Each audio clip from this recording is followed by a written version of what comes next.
Hello everybody. आज हम आपका हमारा जो टॉपिक है that is canal system. Canal system को नाल तंत्र भी कहा जाता है।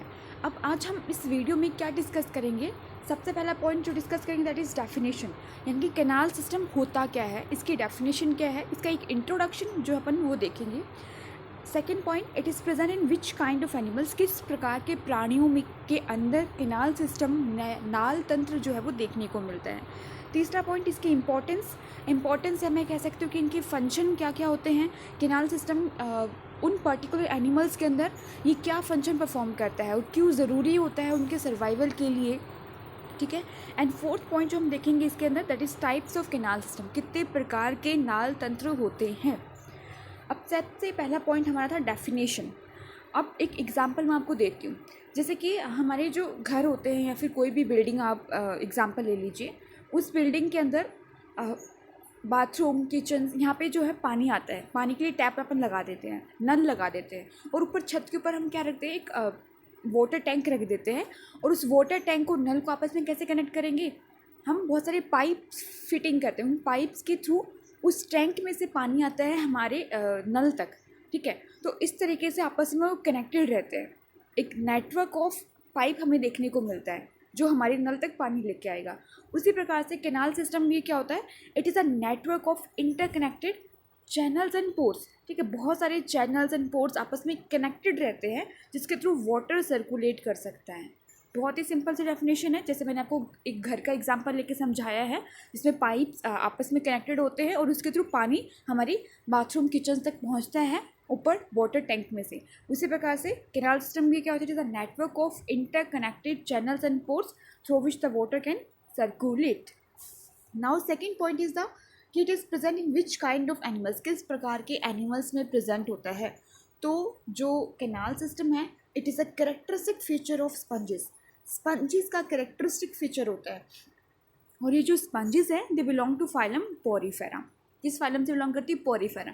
अब पोरीफेरा का मतलब क्या होता है कि पोर बियरर, यानी ऐसे एनिमल्स जो कि पोर बियर करके रखते हैं, उनकी पूरी एंटायर बॉडी सरफेस पे जो है बहुत सारे ऐसे माइन्यूट पोर्स प्रेजेंट होते हैं, ठीक है। इस तरह के ऐसे पोर्स प्रेजेंट होते हैं उनकी पूरी बॉडी सरफेस में, और इन पोर्स को हम क्या बोलते हैं, इन पोर्स को डर्मल ओस्टिया के नाम से जाना जाता है, ठीक है। और ये डर्मल ओस्टिया जो है वो इंटरनली कम्युनिकेट कर रहे होते हैं स्पॉन्जोसियल कैविटी के साथ में। ये जो कैविटी आपको दिखाई दे रही है दैट इज स्पॉन्जोसियल कैविटी और पैरागैस्ट्रिक कैविटी। और ये कैविटी जो होती है open to outside through a single circular opening, जिसको अपन ऑस्कुलम बोलते हैं, और वो जनरली जो इंडिविजुअल होता है उसके टर्मिनल एंड पे प्रेजेंट रहता है, ठीक है। अब जैसे कि पॉरीफेरेंस हम उनको ट्रूली डिप्लोप्लास्टिक नहीं बोल सकते, क्योंकि यहाँ पे cellular level of body organisation देखने को मिलेगा, यानी कि जो डिवीजन ऑफ लेबर है seen among the cells, different cells जो है वो डिफरेंट फंक्शंस परफॉर्म करते हैं यहाँ पर। जैसे कि पोरोसाइट्स ने मिलकर पिनाकोडम की फॉर्मेशन कर ली, आउटर लेयर। कोएनोसाइट्स जो कि फ्लैजिलेटेड सेल्स हैं, उन्होंने मिलकर कोएनोडम की फॉर्मेशन कर ली, इनर लेयर की। और जो इन दोनों के बीच की मिडल लेयर होती है that is mesenchyme, it is filled with mesoglea. वो मिजोगिलिया से क्या रहती है, फिल्ड रहती है। यहाँ पे मैंने जो अभी समझाया आप सबको वो सब कुछ यहाँ पे लिखा हुआ है, ठीक है, आप अच्छे से पढ़ सकते हैं। देखिए स्पंजेस क्या है, मोस्ट प्रिमिटिव मल्टीसेलुलर एनिमल्स हैं, एक्वेटिक होते हैं, सेसाइल होते हैं, और इसलिए वो लोकोमोशन नहीं कर सकते हैं। तो उनकी जो लाइफ की एसेंशियल प्रोसेस, जैसे हमारी रेस्पिरेशन, एक्सक्रीशन, ऐसे हर एक एनिमल को रेस्पायर भी करना होता है, एक्सपायर उसको एक्सपिरेशन की क्या बोलते हैं उसको, एक्सक्रीशन भी करना होता है, सॉरी, ठीक है। तो ये सारी की सारी प्रोसेसेस जो हैं वो कौन परफॉर्म करेगा, वो जो बिकॉज इनके पास में ऑर्गन सिस्टम प्रेजेंट नहीं होंगी, इनकी बॉडी ऑर्गन सिस्टम नहीं होते, मोस्ट प्रिमिटिव ये ऑर्गेनिज्म होते हैं। तो ये सारा का सारा जो फंक्शन है वो वाटर के द्वारा कैरिड आउट किया जाएगा, which through continuous uninterrupted supply of water through their body.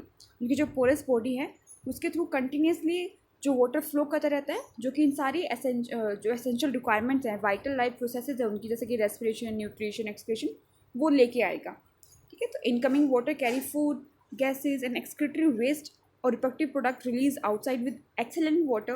So that's why canal system is essential for the survival of sponges.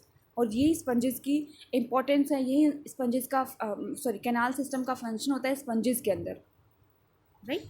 Next है टाइप्स ऑफ कैनाल सिस्टम। सबसे पहला canal system होता है ascon type. Ascon type is the simplest type of canal system ठीक है। सबसे simplest type का canal system जो है वो ascon type of canal system होता है। ल्यूकोसोलेनिया के अंदर ये प्रेजेंट होता है। अब ल्यूकोसोलेनिया में हमें पता है क्या है, कॉलोनियल ऑर्गेनिज्म होता है और इसका हर एक इंडिविजुअल जो है वो radially symmetrical, vertical, hollow, tube like होता है, which united at the base, जो कि बेस से यूनाइटेड रहते हैं आपस में, and attach to substratum through adhesive disc, और एडेसिव डिस्क के थ्रू सबस्ट्रेटम से अटैच रहते हैं। और इनकी बॉडी वॉल क्या होती है, इनकी बॉडी वॉल अनफोल्डेड होती है। अनफोल्डेड होने के कारण आपको यहाँ पे कोई एडिशनल कैनाल्स और चैनल्स की फॉर्मेशन होते हुए देखने को नहीं मिलेगी। इसलिए सबसे सिंपलेस्ट कैनाल सिस्टम एस्कन टाइप का होता है, जो कि ल्यूकोसोलेनिया में मिलता है। अभी देख लीजिए, बाहर की पिनेकोडर्म लगी जो पिनेकोसाइट से मिलकर बनी होगी, इनर वाली कोएनोडर्म जो कि फ्लैजिलेटेड सेल्स कोएनोसाइट से मिलकर बनी होती है, ठीक है। मिजेनकाइम जो कि मिजोगिलिया से फिल्ड रहती है, और मिजोगिलिया के बहुत प्रकार के एमिबोसाइट्स होते हैं, ठीक है, जो कि डिफरेंट फंक्शंस परफॉर्म करते हैं। और जो डर्मल ओस्टिया है, डर्मल ओस्टिया से जो एक्सटर्नल वाटर, बिकॉज एक्वेटिक है तो वाटर बाहर से जाएगा स्पॉन्जोसियोल में, स्पॉन्जोसियोल से ऑस्कुलम के थ्रू होता है वो बॉडी के बाहर रिलीज हो जाता है।